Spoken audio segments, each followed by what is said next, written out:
What is going on, everybody? Welcome to another episode of the MLB Swing for the Fences show here on Sunday morning, May 26th, talking today's 8-game DraftKings MLB slate.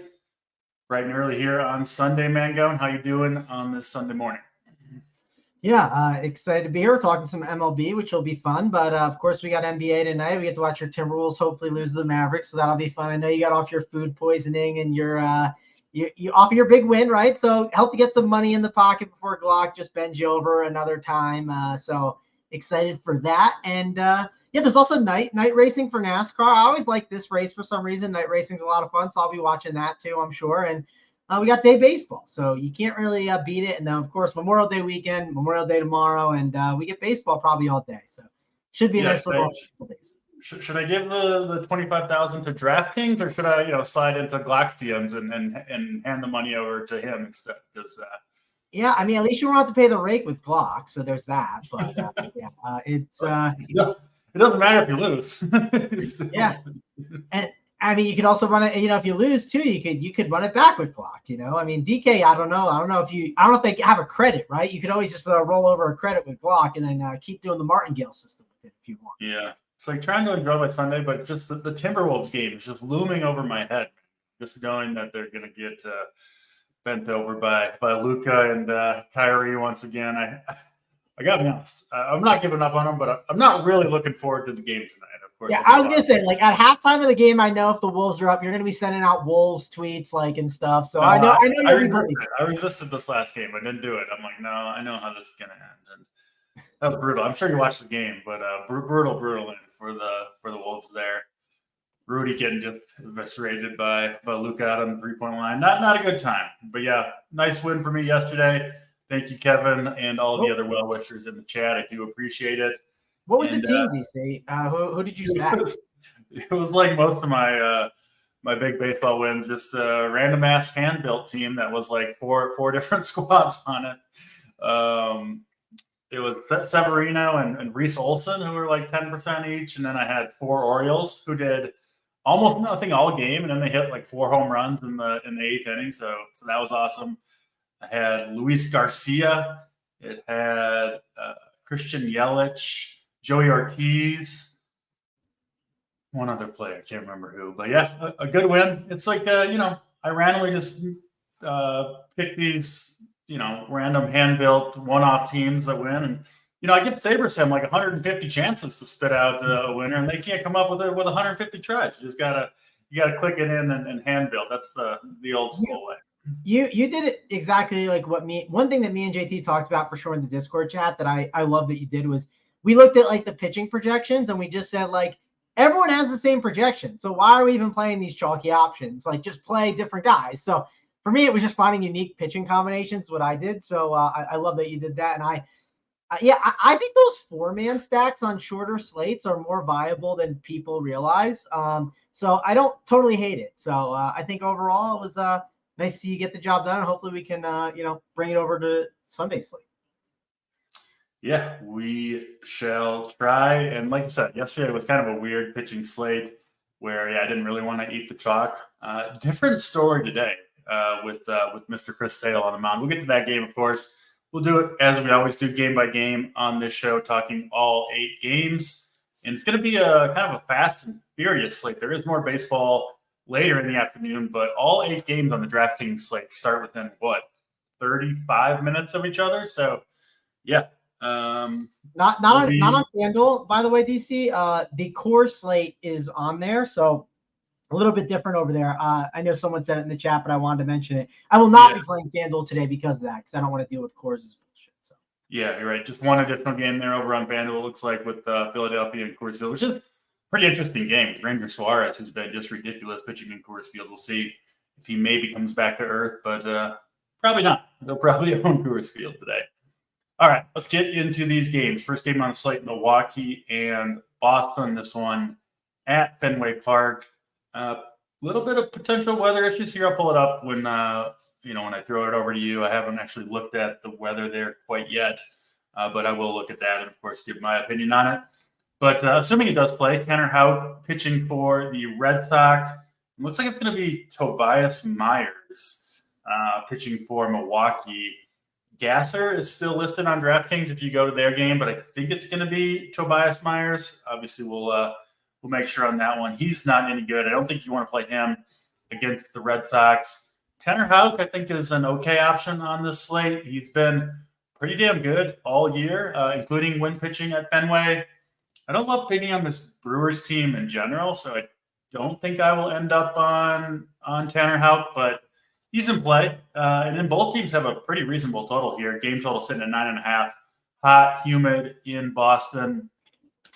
Red Sox minus 150 favorites.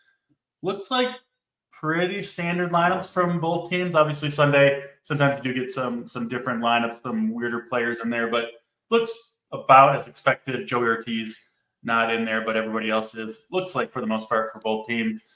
Throw it over to you, man, going for the first game on this slate, Milwaukee and Boston. What do you got for us? Yeah, and with it being a shorter slate, this is definitely like not a game that we can just completely cross off. There's a lot of good pitching on this slate.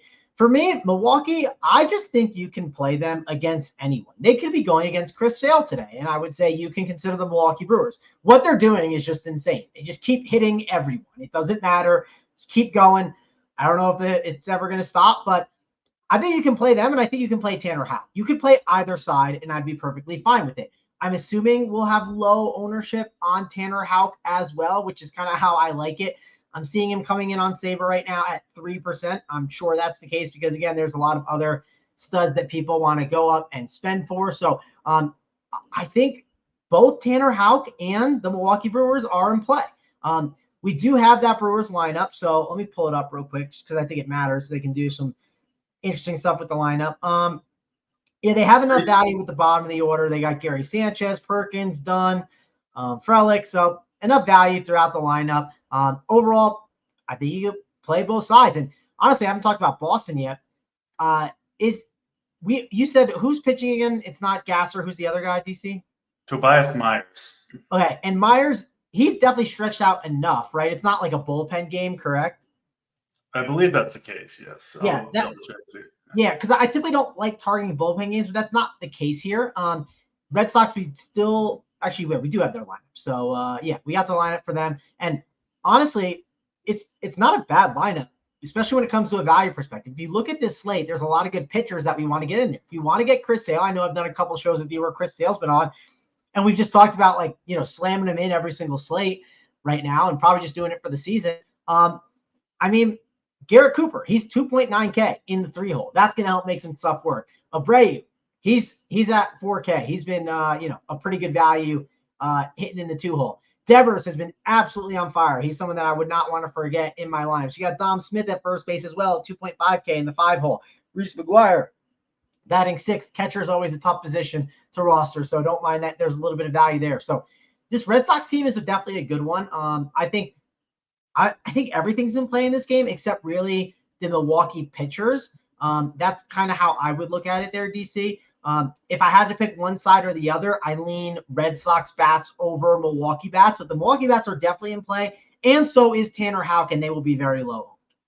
Yeah, so Houck had some pretty big splits. He's been okay against lefties this year, but the strikeouts really go down when he is facing lefties. Looks like 6 lefties in the lineup for Milwaukee. Okay. Now, I assume that's kind of accounted for in the projections, right? Because normally a $9,100 Tanner Houck, you're not going to see him at 3% ownership, but that's why he'll be so low owned.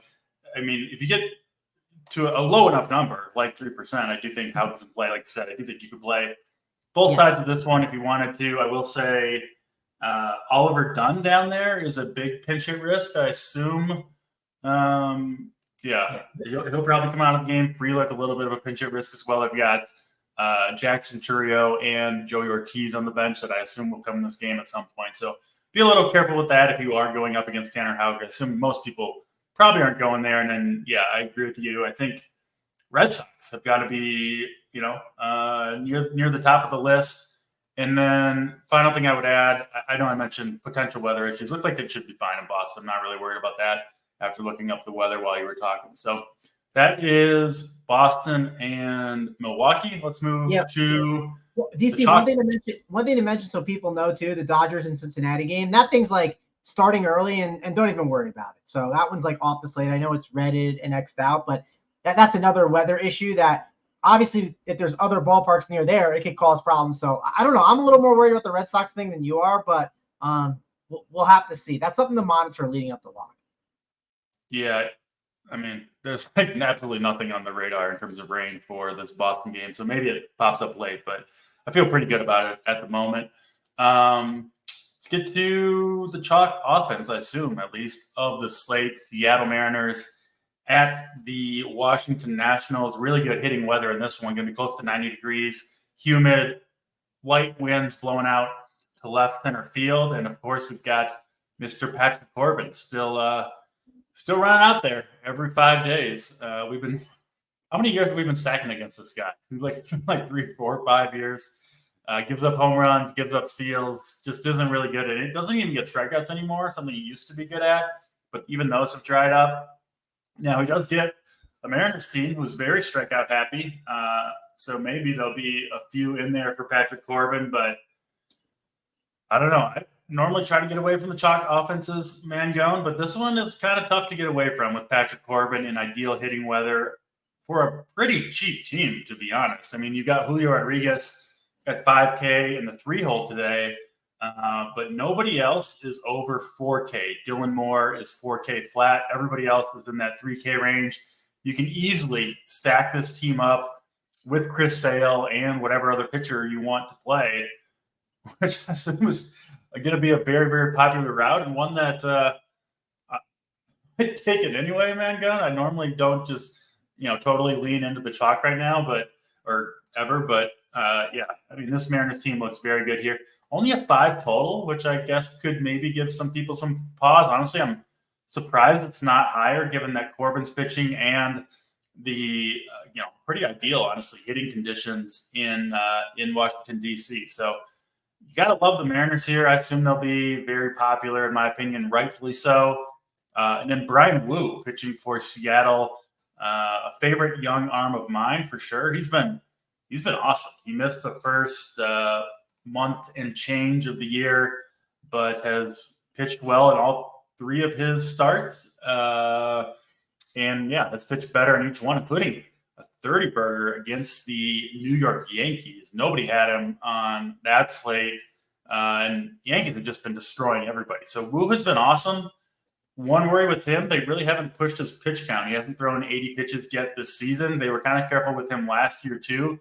So I am a little bit concerned about that, but pretty good matchup here against the Washington Nationals. I do think Wu is in play. He's not my favorite pitcher today, but certainly on the short list. And yeah, you got to like the Mariners here. What about you, Mangone? You're going to eat the Mariners chalk against Patrick Corbin today? I probably will not eat the Mariners chalk. It's just something I don't like to do. Especially on a team that's like very strikeout happy. I honestly think you can make the case that because of the way the slate is structured, and you look at the pricing, right? J.B. Crawford 3.3, Moore's 4K, Rodriguez 5K, Neve Garver in the 4-hole at 3.3, France at 3.1. I mean, I can keep going down the list. They're all really cheap. One of the things that I think through, and Bobby Gomes here said it for me best, let's play some Patrick Corbin, right? No. The time to play Patrick Corbin, if you're going to play him, DC, if you're going to consider it.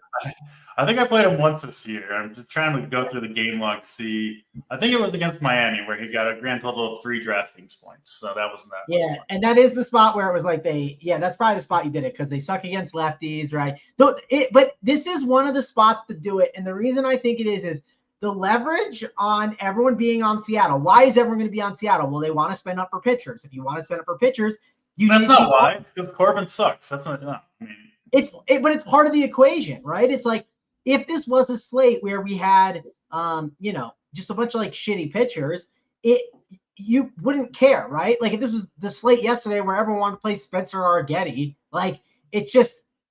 I think that plays a factor in driving up the Mariners ownership even higher. And because I think it's going to just keep going up, I think the leverage on the Corbin thing is not crazy. That's all. I just don't think it's the most wild thing in the world. We'll see if I actually end up doing it, but I think it's worth considering. I'm not going to play Seattle 5-mans. I don't hate them as one-offs. I don't hate them as minis, but I will not be playing them as 5-mans on this slate. I'm just going to take my chances. It's just a math game.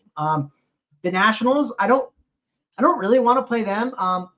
Wu is a guy that when I saw him come back, I was like very excited to play him because I remember how he was talked up a bunch last year. And when these guys were talked up a bunch and then they come back the next year, I always kind of want to ride that train early. But man, this Nationals team has been a bit pesky. That's the one thing I've been kind of struggling a little bit with, trying to figure out, do I take a chance here on this slate? I mean, Wu's 8.6K, which is a nice little value on this slate. So I'm sure I will take some chances here with Brian Wu, no doubt, but not going to be like my highest pitcher, right? I want to be very well overweight on Chris Sale, who we'll talk about. There's a lot of good pitchers on this slate, but I think he's definitely in play. And for me, I think I'm really only looking at Brian Wu and I'm looking at Seattle mini stacks. That's all I'm really looking at in this game.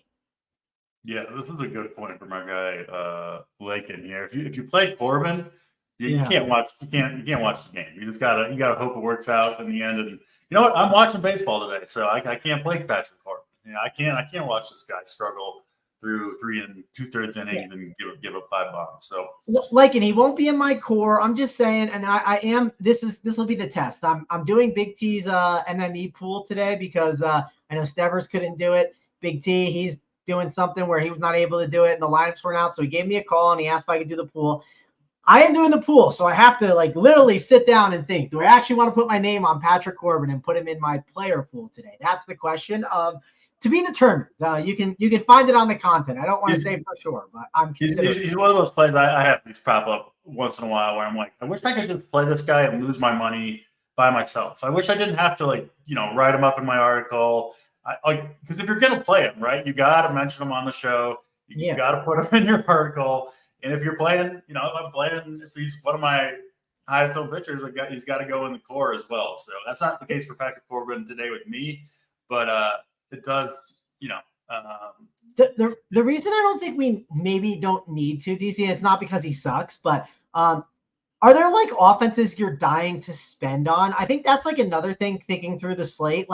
If you just kind of eyeball it, what offense is expensive? Atlanta, they can be pricey, but you can make it work, and they haven't been that great this year. Baltimore is definitely one of them. And then we don't have that Dodger-Cincinnati one. And then you have Texas, and Texas is going against Pablo Lopez. They typically have enough value, too, to be able to make their 5-man work. So, the reason I wouldn't maybe do it is we just might not need to. We might not need the salary relief. Does that make sense?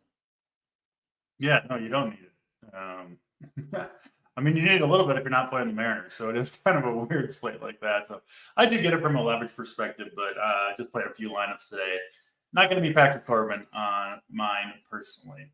I'll leave Corbin to you and Bobby Gomes. You guys can fight over first place with your Patrick Corbin teams. Well, we'll fight in the low ball streets with some Patrick Corbin. Yeah. Scroll down. You'll find Mangone and Bobby Gomes, Patrick Corbin teams down there at the bottom of the standings. Atlanta, Pittsburgh up next. 2 lefties on the hill. 2 very different lefties. Martin Perez going for the Pittsburgh Pirates. He's not as bad as Patrick Corbin, so we'll give him that. But I still wouldn't play Perez. I saw some people saying Perez is a better play than Corbin. I will say this. I would rather play Corbin than Martin Perez. So there you go. Corbin, not my least favorite pitcher on the slate, but no Perez for me. I know this Braves offense has been disappointing. I'm still not willing to go that far and roster a shitty lefty against them. So I'm not playing him. I do like the Braves a little bit. Maybe they'll come through today. Probably not. And then Chris Sale on the other side. We've been all over Chris Sale at RPS pretty much every slate. I've talked him up as much as I can. Obviously the numbers and production have all been great, but he wasn't quite as dominant as he's been these last 5 starts before that. He was kind of getting in that 20-ish range most starts. And I was just watching this dude, you could tell the monster performances were coming. And I don't think they're slowing down anytime soon. Again, remains to be seen if he can keep it up all season, stay healthy and all that. But right now, this dude is just lights out. He's the type of pitcher, Megan, when you watch him pitch, it seems like he's going to strike out or should strike out every single batter he faces, right? It's kind of that level of dominance. It seems like the opposing hitters can't even see his slider. You'll see them miss it by 2 feet. where they're swinging over the top. They just have no idea what's coming. And he gets the Pirates here. Obviously, a very strong matchup. I can't get away from this one. I can get away from the Mariners for sure on an 8-game slate. There are other good offenses to play. But Chris Sale, to me, stands out as by far the best pitcher on the slate. I'm sure he'll be super owned. I mean, he's going to be, what do we think, 50% owned in the flagship on DraftKings, and probably 60% plus, my guess would be, in the higher stakes stuff or single entry stuff. So, obviously you can fade due to ownership if you want, but to me, that's the only reason to fade, and I'm not going to do it. I'm going to take my 30 Chris Sale points and try to get a little bit different elsewhere.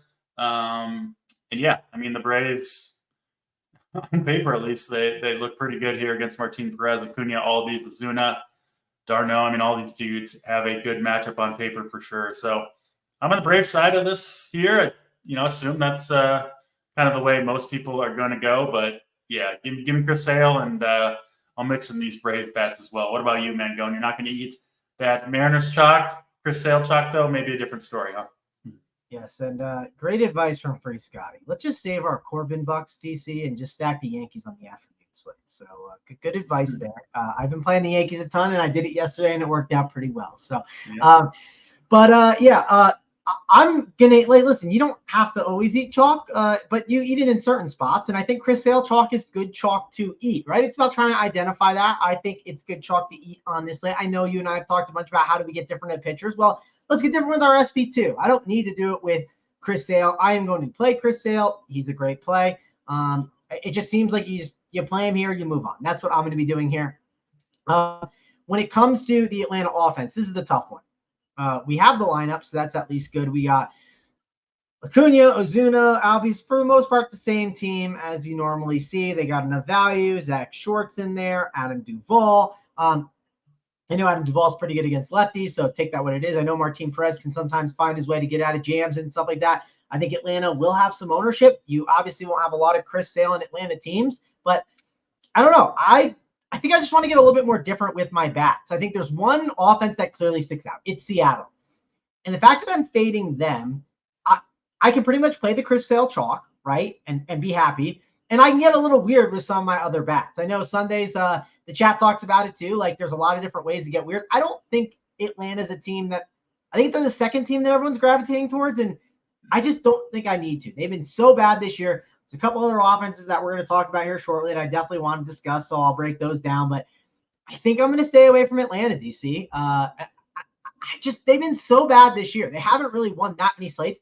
I like them more as mini stacks. Like, especially if you have like a cheap offense and like you just need a spend up of a Matt Olson or a spend up of a Ozzy Albies. I'm perfectly fine with that, but I just don't need to get to the 5-mans. They have not been as good this year. I know that's obviously not going to be a result of what's going to happen today, but I just don't need to chase it. I think on this slate, I want to eat the chalk at pitching, and then I really want to try and find ways to get different with my bats. Yeah. Starting out every slate with a Ronald Acuna strikeout is getting a little bit old here on May 26th. But I will have probably some Braves in my lineups, and then Chris Sale. Yeah, I mean, honestly, I'm going to play him on all my lineups, and my best advice is to eat the chalk and do the same and take your points, because I mean, even like any pitcher, right, can give up a walk and a blue pit and then a 3-run home run. It happens to everybody from time to time, but like, the strikeouts are going to be there for Chris Sale. So I think his floor is pretty nice. And then the ceiling, I mean, we've seen it 35, 40 fantasy points very much in play for Chris Sale every time he takes them out, and especially against pretty bad Pirates lineup, to be honest. So that's Braves and Pirates. Kansas City, Tampa Bay up next. I think this one could end up being pretty popular for pitching. One of the lower totals on the slate, sitting at 7.5 runs. Taj Bradley, a prospect of some acclaim, has made 3 starts against New York and 2 against Boston, and pitched pretty well, right around 20 DraftKings points in all 3 of those. Did get up to 92 pitches in his last start, 10 strikeouts against Boston last time out. I think he struck out like 7 or 8 of the first 9 batters, something like that. They did get to him in the later innings, so he did give up 5 earned runs, but the swing and miss stuff has really, really been there for Bradley. His stuff looks good overall. 8K for him against Kansas City feels decent. We'll say this Royals offense, nothing to sneeze at, and they do a good job of putting the ball in play as well. So I don't think it's a clean matchup for Bradley, but on this slate at 8K, I do think he is on the short list. This is Michael Wacha for me. Again, not an exciting pitcher here, not a guy who gets a ton of strikeouts, but he is pretty cheap, and I don't love the cheap pitching options on this slate in general. Nice price point of $6,900 for Michael Wacha, who I think is a pretty good pairing with Chris Sale at SP2 if you're trying to get in some of the bigger bats. So I'm in on Wacha. I like Bradley too, but Wacha is my preferred play in this one. I think more people will go to Taj Bradley. I'm pulling up the ownership here. Chris Sale clearly the highest owned. Taj Bradley maybe around 20%, and Wacha maybe around 10 to 15%. So both will have some ownership. Nothing crazy there. Where do you stand, man? Going Kansas City and Tampa Bay. Yeah, the one thing about Taj Bradley that was impressive, he did it against the Red Sox. The Red Sox have been swinging really good against righties in general, so I think it's worth mentioning. He's been really impressive, and I think we could take a chance on him here again too at 8K. It feels like a nice little discount too, right? Like 8K it feels like he's gonna be in that 9 to 10K range somewhat soon, so feels like it's nice to take that price saving to pair up with Chris Sale. So I am in on Taj Bradley. I think he's definitely a good play. You definitely make a case for Michael Wacha as well. I think this is more of a pitcher's paradise, right? We're playing in Tampa Bay. We talked about, the official start of summer is kind of Memorial Day weekend, in my opinion. And Tampa Bay, this is when we don't want to be playing offenses in this stadium. Probably for the next 3 months, we're really going to be off of offenses here in this part, especially with both these pitchers on the mound. So I have no interest in the bats, and I have only interest in the pitching, and they're really good ones and feel like really good values too. Like I said, Michael Wacha, 6'9", Taj Bradley, 8K. Those just feel like really good discounts on a really nice and low total. Yeah, Rays have 9 right-handed bats out there, which is interesting, I would say. Wacha's been his strikeouts actually are much less against righties, but he's been more effective against them this season, which is odd. Last year, not a huge split for Wacha last year. So, I like Wacha. I just like picking on this Tampa Bay team. We like pitchers in the stadium. He's cheap. Why not, right? I think Wacha pretty good SP2 on this slate for sure. Next up, we've got San Francisco and the New York Mets. San Francisco Giants, New York Mets. Logan Webb pitching for the Giants. He's been, I would say, a little bit disappointing this year. Strikeouts have kind of dried up for him. If you just look at the game log, 6.5, 6.6, 4.4, 5. Not a lot of upside, I don't think, for Logan Webb from start to start. Obviously, he can go deep into games, but the Mets do a pretty good job of putting the ball in play for the most part. I don't love Webb here. Manaea, our guy, Sean Manaea, he's been decent this year, Mangone. Pitching close to 100 pitches most times out. He's 7,200, so kind of in that Wacha price range. And honestly, not a great lineup from the Giants. I know they've been kind of hot recently, but just look at the hitters in there. I'm not super scared of it. I think I like Wacha over Manaea, though. Where do you stand between those two? I think ownership-wise, I bet it'll be somewhat close. Yeah, they're both going to be in that 10 to 15% range. I lean Wacha, but where do you stand between Manaea and Wacha? Any interest in Webb? And then what about bats in this game for you? Yeah, I'll take Wacha over Manaea. I know I haven't talked about liking much bats. The only bats I really liked are that first game with Boston and Milwaukee, but I kind of like some bats here. Let's look at the lineup real quick just to make sure. The Giants can be painful on a Sunday with their lineup. So they got Matos in that one hole, Estrada, Bailey. Whatever. Bailey just seems like ridiculous in the 3-hole. I would just put Chapman there, but Bailey, Chapman, Flores, Soler, Ramos, McKinnon, and there's kind of a lot of lefty matchers in there. Yeah. Yeah, and honestly, I'm not big on Sean Manaea here. It's 80 degrees in that New York park. This is where that park starts getting a little bit better for hitting. I kind of like Chapman and Soler and Agreed. Maybe Luis Matos. I think that the Giants a little bit sneaky maybe. Agreed. I really like the Giants here. Giants are definitely a team I want to be on. Man, I don't know if you caught that clip of Francisco Lindor. I'm sure people are not I was dying. watching live. Yeah, I mean, it's hard being a Mets fan. This is definitely one of those moments. There's like 5 of those each, maybe not 5, maybe like 3 of those each year where it's like, oh, it feels great being a Mets fan. That's one of them. I always I watch baseball just at my computer with my, and I'll if I'm watching baseball, I'm literally watching like every single game that's going on. And I didn't have the sound on that one, but it was one I don't do this very often, but I had to like click over there, rewind it 30 seconds and turn the sound on to see like what the announcers had to say. It was absolutely bizarre watching it happen. Yeah, it was totally bizarre, but I don't think the Mets are crazy here for some of the reasons you said. The Mets are, I mean, they have good players that can get the ball in play when they want to actually swing the bat. This Mets lineup, obviously, if you're playing the Mets, you play Pete Alonso, right? You play Pete Alonso. You definitely play Brandon Nimmo. You want to have those 2 guys amongst your lineup. Lindor's fine. I know he didn't swing at the bat yesterday, but you could definitely play him if you want to. JD Martinez, too, the power that he has. It's not the worst lineup in the world. So if I play the Mets, I definitely want to make sure I have like those kind of core pieces. I don't want to be playing some terrible, just all these different values that, like if you're playing like a Chris Sale and just paying up for pitching, you don't get those guys in there. So make sure that they are priorities if you play them. I don't totally hate the Mets as like a very contrarian stack, but Giants are definitely like my number 2 stack so far, right? Red Sox are my number 1. I'd say I'd put Giants as my number 2 right now. I think they're a really good play. I want to attack Manaea, pretty good weather, and they have really good values to spend up and grab Chris Sale today, which I think is important. I'm not scared of Logan Webb and Sean Manaea. These 2 pitchers, if you look on this slate and you look at like team totals, this is a very similar team total to the Royals and Rays, and I don't think that's correct. I think the Royals-Rays team total is correct. I think this one at 7.5, I just think it's wrong. I think it should be higher. I think it should be like 8 or 8.5, and I'm going to take advantage of that. And it seems like we're getting decent ownership on these Giants, and by decent, I mean lower ownership that we can take advantage of in GPPs. Yeah, another nice thing going for the Giants is they do get Sean Manaea. Bullpen's been used for the Mets, and then kind of the one guy that hasn't.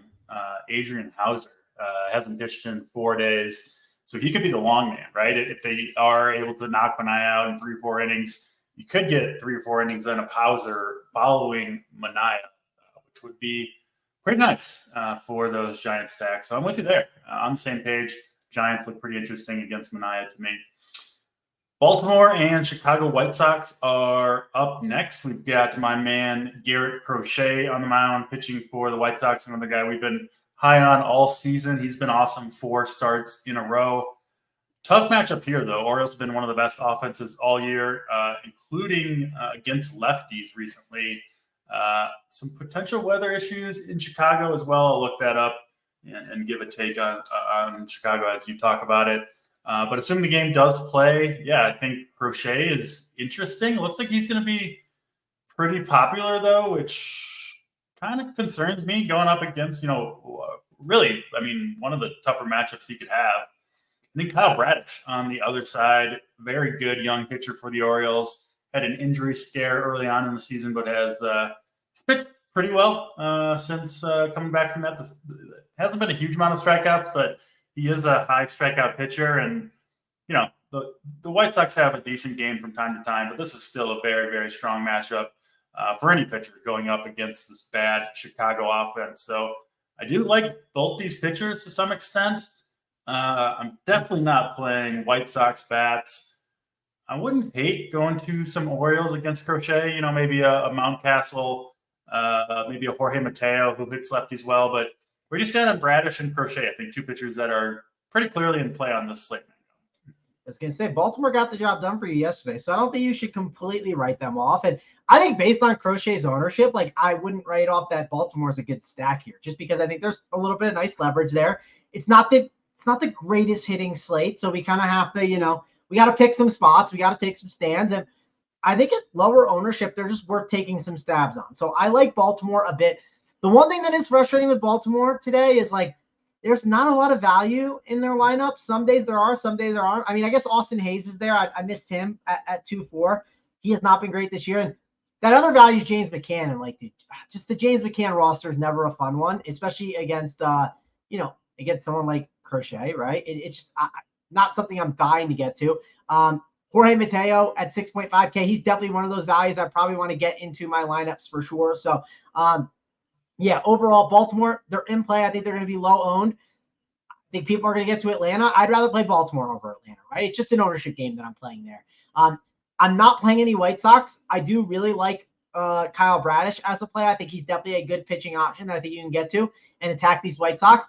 I like him more than I like Crochet just because I think Crochet's coming in with some ownership. I think you can play him, but I'm going to stay away from him more because I think there's other guys I'd rather get to. We talked about Bradley. We talked about Waka, Sale. There's just a lot of pitchers on this slate.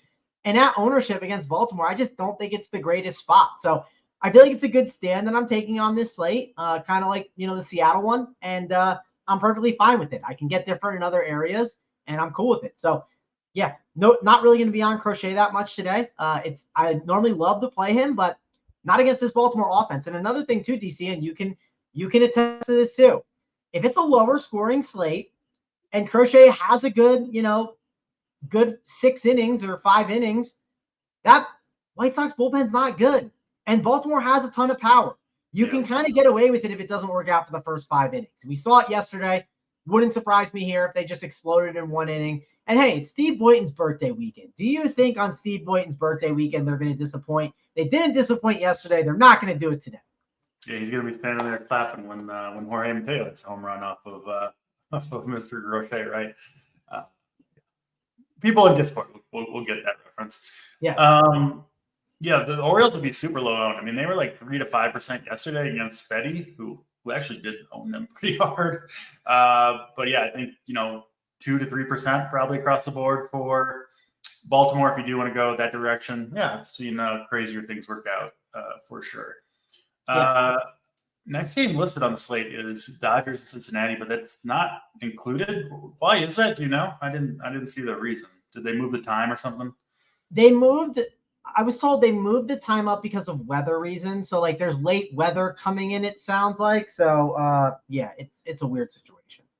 That's a little, yeah. Well, anyway, it's not on the DraftKings slate, so don't play Dodgers and Cincinnati if you want fantasy points in your lineup. That brings us to the last game of the slate. So I guess a 7-game slate on DraftKings today. Another thing, DC, I've just noticed early, if you're using an optimizer, you're not hand building like a man like DC, you'll see the red stuff. I mean, some optimizers still have them in there. I've seen a couple in the industry have them. So make sure you X them out on your own because I don't know if they're adjusting for it properly. So just make sure to. That's what I'm going to do. Yeah, you don't want to be the guy stuck with Dodgers and Reds. There'll be a few people out there with Dodgers and Reds in the lineup. Try not to be one of them. Texas and Minnesota, then the last game on the slate. There's been some confusion about the Texas pitching situation. I've seen 3 different guys listed between last night and today, none of whom were the ultimate starter. It looks like it's going to be something called a Garrison Garabito, who, I'll be honest, I don't know who that is. He's not in the DraftKings player pool, it appears. But my guess is he sucks. I will look him up as you talk about this game. But yeah, I assume he's bad. If he is, of course, the Twins would be an interesting play against him. And then Pablo Lopez pitching for the Twins, who's been a little shaky this year. It's not really something I expect to continue, but overall, it hasn't been great, especially these last 2 starts against Washington and the Yankees. I would expect him to bounce back just in general, including in this game, but I don't know if this is a spot I really want to play Lopez against a pretty tough Texas lineup. Definitely in play at 9,300, but yeah, don't love it here. Probably not going to go to many Texas bats either. Would be the lefties. Corey Seager, I think, is an interesting play. He's been red hot recently. Yeah, so Lopez, Garabito, Twins, and Rangers. What do you got for us, man? Going?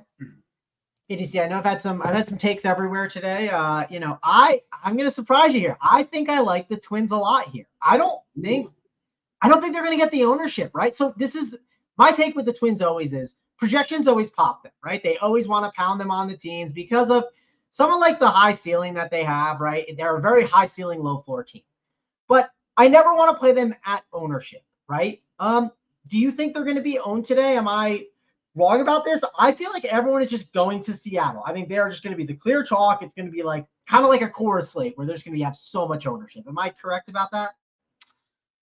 Yeah, looks like the projections on Sabre did update after the Garambito news. I mean, Sabres got Twins at 5-ish% mostly. So yeah, that's pretty low, I would say, against the pitcher we think probably sucks.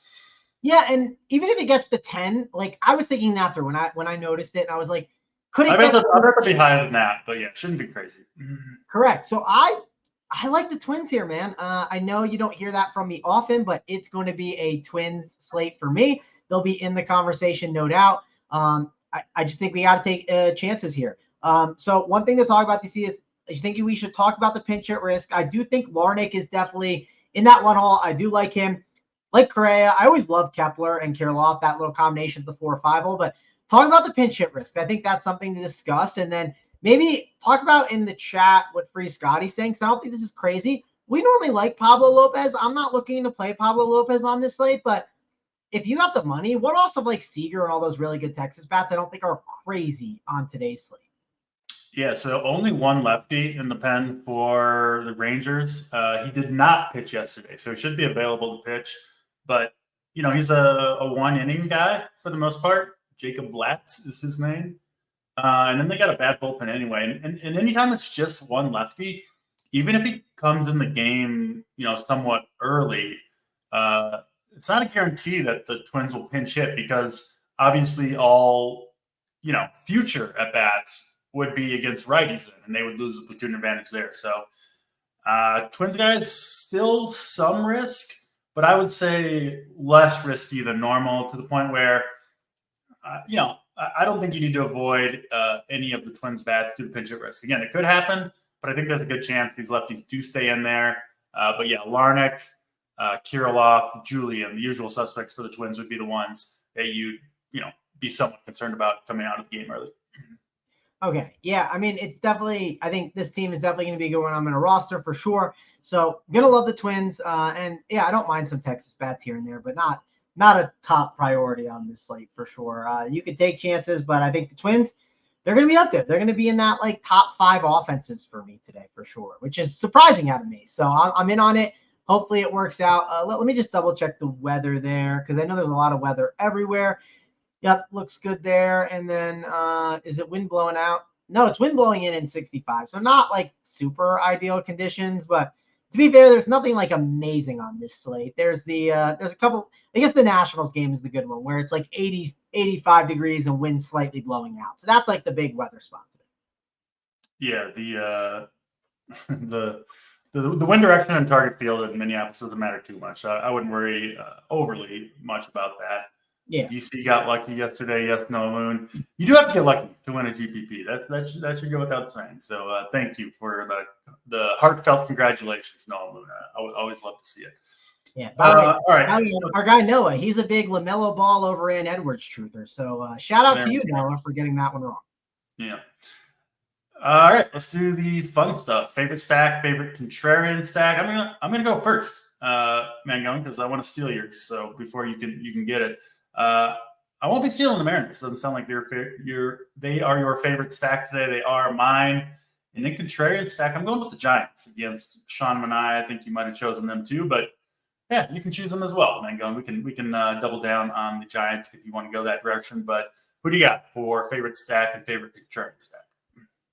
Yeah, I'm going to say Boston's my favorite stack of the day. I'll go with them as my favorite. Giants are my contrarian stack for sure. If it's not them, we'll throw the Twins in there as well, right? It's a Sunday. We'll give out a couple extra picks there. So, yeah, we definitely give that out. So Twins, Giants, I'll definitely have exposure to them. But Boston's my favorite stack of the top stacks, right, of the day. And I'm going to fade Seattle for more Boston. Hopefully Rafael Devers can stay hot.